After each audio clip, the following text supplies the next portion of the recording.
G'day all. Well, I am here tonight to talk a bit about what it's like raising a child on the autistic spectrum. I don't know if there's any other parents here who are on that same planet. But before I do that, I just thought I'd talk a little bit about myself, so just to put it in context. I mean, I have written now, I think, 14 or 15 books, and I only write because it's cheaper than therapy. I wrote my first novel when I was 17 about growing up as a surfy girl in Australia. Are there any Aussies here? Any Aussie girls? Come back. Oh, a couple of the boys. Oh, I'll try not to use your testicles as maracas, but I can't promise. Growing up as an Australian surfy girl, I mean, the boys disproved the theory of evolution. They were kind of evolving into apes. It would look more natural if they squatted on their haunches and groomed each other's back hair for nits, you know. As an example of how sexist they were, they used to get us to cut their names out in paper, sticky tape them to our stomachs, and then sunbake so we get a tan tattoo in the shape of their names. So if I ever get cancer, I'll have a melanoma called Bruce. I'll have to have like a brucectomy to get rid of it. And they were also the sort of guys who thought sex drive meant doing it in the car. Although I did finally work out why men are like that. You know that little sign on the rear vision mirror that says, "Objects in this mirror may appear larger than they are." Yeah, it all made sense then. But anyway, so after that book, I just realised I could just keep cannibalising my life and turning it into copy, really. So the next book I wrote was about being, sort of long before Sex in the City, about being a single girl in Sydney, trying to find a man who wasn't married or gay, or married and gay, or who didn't think monogamy was something you make dining room tables out of. And then I went to live in LA, and I was writing sitcom there for Columbia Pictures, and I wrote a satire on cosmetic surgery, because I'm sure you've all been to LA. There is no law of gravity in Los Angeles. Skin sags upwards. It's amazing. And basically all they're doing is dragging everything up. So the ankle becomes the knee becomes the navel, the clitoris becomes the chin. And that's how you spot a recipient of cosmetic surgery, is look for a woman who's rubbing that part of anatomy a little bit too vigorously. I'm very down on cosmetic surgery. I mean, my mother told me never to pick my nose, especially from a catalogue. No. So I satirised that. And then when I was pregnant, I wrote books about how awful it is stretching a vagina the customary 5 kilometres, and the myth of the joy of natural childbirth, a case of stiff upper labia. I mean, we've done drugs all our lives. Why stop now? And there's a couple of young women here, and I'll just tell you for future reference, the only thing you need to know about childbirth, 3 things: have the epidural, yes. Don't have the enema, because crapping on the obstetrician is the ultimate revenge, yes. And when the doctor's doing the episiotomy, just ask him to keep on sewing, because you don't want anything going in there or coming out of there ever again. And then, then I satirised motherhood. The cracked nipples, the constipation, the mountains of hemorrhoids. I mean, Edmund Hillary couldn't scale those bastards. And yet, no matter how bad it gets, as the mother, you can't escape. You're a 24-hour catering service. You are Meals on Heels. I wrote about the sex deprivation, the sleep deprivation, because aren't kids a contraceptive? I mean, every time you go to make love, when you've got a little baby, the baby wakes up or the toddler toddles in or something. But actually, a woman in Manchester did give me a fantastic sex tip for new parents. Vaseline on the doorknobs. It sounds painful, but they can't get in. Isn't that brilliant? But in actual fact, does any new mother want to have sex? I don't think so. I think all new mothers, your favourite sex position is the doggy position, where he begs and you just roll over and play dead. I've written about marriage, I've written about married sex or lack of. I mean, I do all my research in a very in-depth scientific fashion over cappuccinos with girlfriends. And I wrote a book a few years ago called How to Kill Your Husband and Other Handy Household Hints, about the fact that, I realised that all my so-called liberated girlfriends in this, liberated age were having less sex than I think, our repressed sisters in the 1950s. And I thought, well, what's going on? And I thought, actually, we're just exhausted. My generation thought we were going to have it all, and we just ended up doing it all. I mean, even though we make up 50% of the workforce, we're still doing, I'd say, 99.9% of all the housework and all the childcare. And, I have this argument with my own husband, because I think, the Dunkirk evacuation would be easier to organise than a working mother getting her kids up and out of the house in the morning. And I'm always saying to him, like, you've got to help me more around the house. And he's like, I'd like to, but I'm a man and I can't multitask. This is the biggest biological cop-out. Can you imagine any man having any trouble multitasking at, say, an orgy? No. He would have no trouble at that particular time. So that doesn't work. And, you know, what the trouble is, the reason we're not having sex with you is that when you've worked all day and you come home at night and you defrost the chops and you find the lost sports kit and you iron the shirts and you put the washing on, you put the cat out, by the time you get into bed, the one thing you're fantasising about is sleep. And then you get the hand and you think, oh no, not the hand. I think, you know, men make horror movies called The Blob and The Thing. Women would make the hand.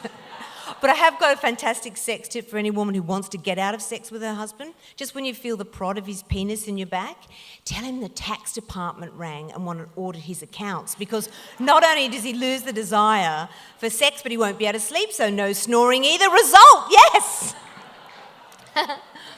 I think it's particularly hard for me because I'm married to a human rights lawyer, so I can never get the high moral ground, you know. When I had little babies and I'd say to Jeff, just come in here and change this nappy, he'd say, well, I'd like to help, but I have 350 people on death row in Trinidad. You know, what could I say? Although after a year I started saying, oh, let them die. And after the second baby I was like, I'm going to go there and kill them myself, you know. Human rights begin at home. So I've written about raising a teenage daughter, which I'm sure many of you have endured. If anyone who's going through this, it is a bit like living with the Taliban. You're not allowed to laugh, sing, dance, wear short skirts. Every time I'm going out, you know, I tiptoe down to the front door and I'm going to, and if she hears me, she runs after me, she's like, what are you wearing? Go back to your room, you're not going out dressed like that. Oh, but I have got a good survival tip for any mother out there. Next time your daughter's hitting you and kicking you and saying, I wish you'd just die, take a big drag on a cigarette and a big gulp of wine and say, I'm doing my best, darling. So, and now I'm writing about the menopause, because obviously I'm having my own weather.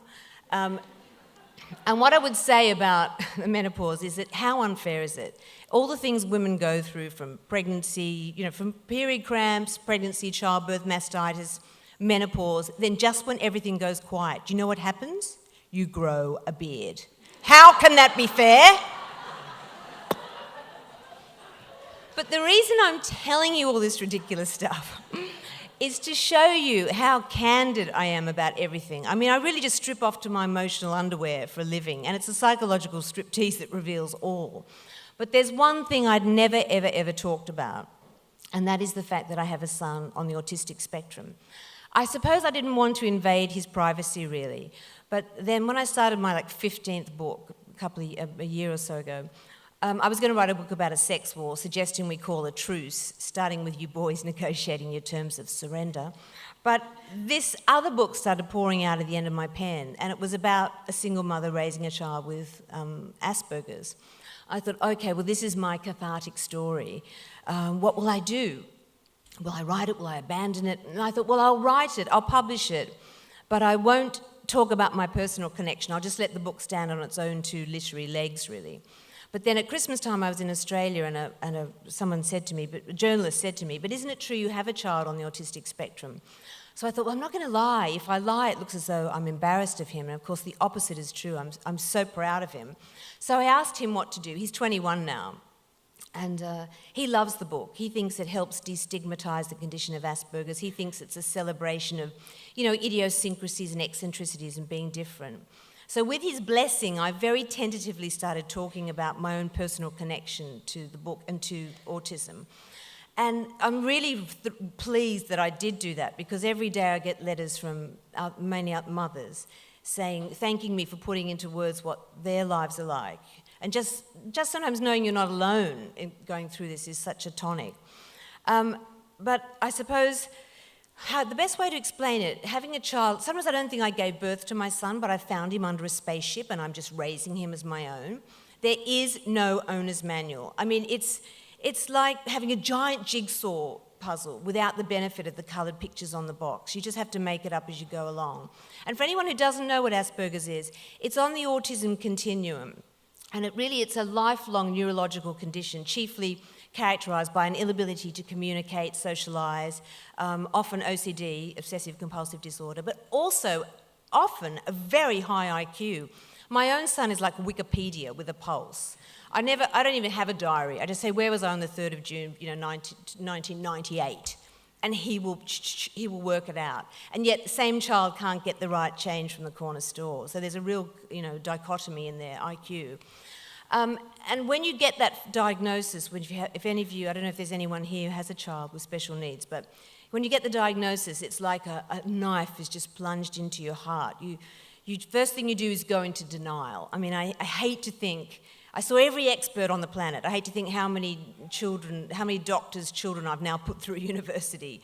Then you go into the guilt gland throbbing, because as a mother, you think, was it something I ate? Was it something I didn't eat? Was it that one glass of wine in the final trimester?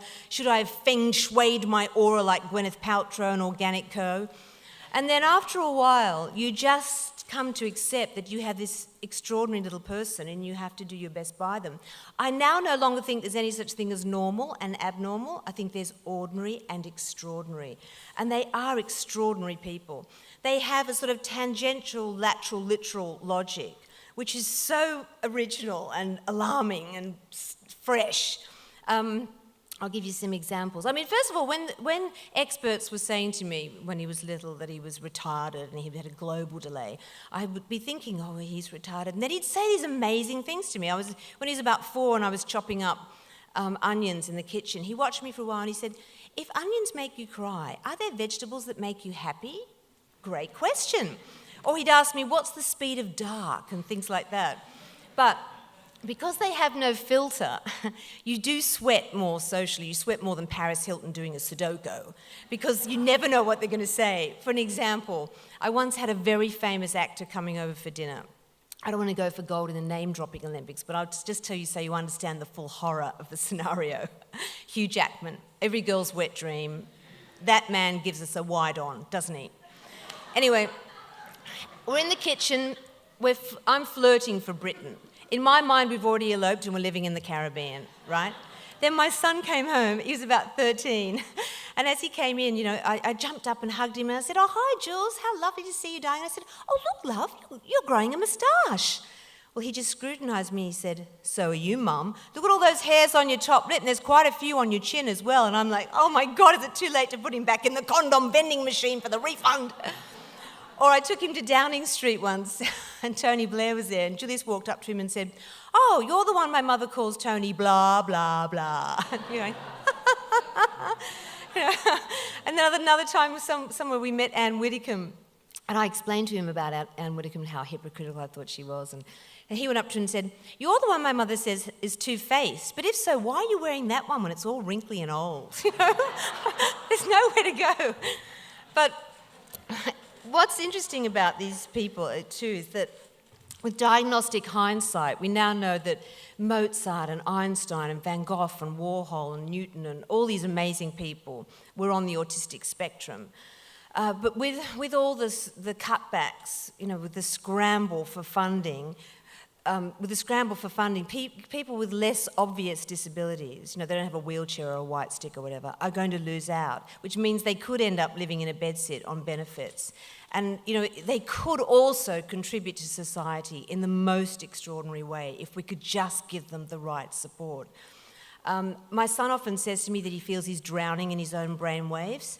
So I hope this book I wrote, it will act as a small literary life raft, not just for him and for other people who have autism and Asperger's, but for everyone to sort of begin to understand what their lives are like and what potential they have. I mean, it was interesting in the Paralympics, everyone now seems so much more tolerant of physical disability, but the NHS spends less than 13% of their budget on mental health problems. So it's something we should all be aware of. But I don't want to end on a sad note.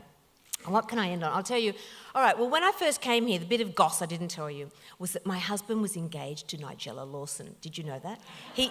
He broke up with her for me, and I can't cook, nothing. I use my smoke alarm as a timer. And the gossip columns had a field day too. They were like, how could good-looking, gorgeous, handsome QC dump beautiful, gorgeous domestic goddess and daughter of the Chancellor of the Exchequer for loudmouth colonial nymphomaniac? And I'm like, how dare they call me a loudmouth, please? But after 23 years of living here, I think I've finally been accepted, because just before the royal couple got married last year, one of my friends took me to the Royal Polo.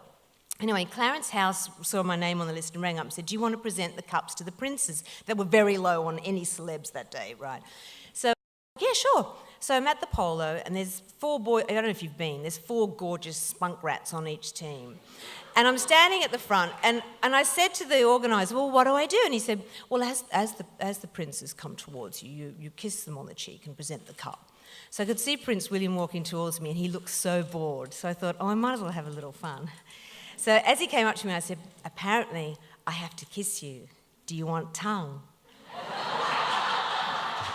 And Prince William goes, oh, perhaps later. And he goes back and tells the others, and they're all killing themselves. And Prince Harry came up, and I said, do you want tongue? And he's like, oh, yeah, pick me up, you know, and I rode him around the paddock and all that kind of stuff. And I just wanted to say thank you for not putting me in the tower for that. Maybe I've got Asperger's. Anyway, that's all I have to say.